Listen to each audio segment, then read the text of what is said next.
یہ پاکستان سے ایک بچے کا خط ہے جس میں اس نے لکھا ہے کہ بات بات پہ ماں باپ مجھے جھڑکتے ہیں اور ڈانٹتے ہیں، ناراض ہوتے ہیں. تو اس سلسلے میں یہ کوئی انداز نہیں ہے تربیت کا، بالکل نامناسب ہے.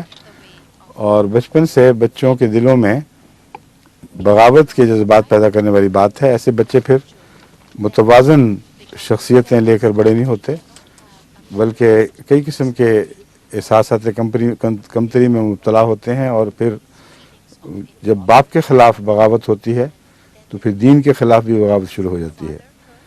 اس لیے استغفار سے کام لیں. حضرت مسیح موعود علیہ الصلوۃ والسلام ایسے والدین پر جو اس طرح سختی کرتے تھے بہت سخت ناراض ہوتے تھے، اپنی تکلیف کا اظہار فرماتے تھے کہ تم کیا ظلم کر رہے ہو.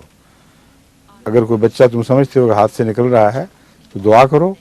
سب سے پہلی تدبیر اور سب سے اہم تدبیر دعا ہے، اور یہی تدبیر ہے جو تقدیر بن جایا کرتی ہے، ورنہ آپ کی ہر تدبیر بیکار ہے. تو بچوں کو پیار اور محبت سے گلے لگا کر ساتھ چلیں. یہ زمانہ نہیں ہے، اگر پہلے تھا بھی کبھی، کہ اس طرح بچے ڈنڈے کے زور سے اپنی اصلاح کر لیں. کچھ دیر دبے رہیں گے، کچھ دیر اپنے جذبات کو دبائیں گے، پھر آپ کے خلاف بھی باغی بنیں گے اور معاشرے کے خلاف بھی بغاوت کریں گے.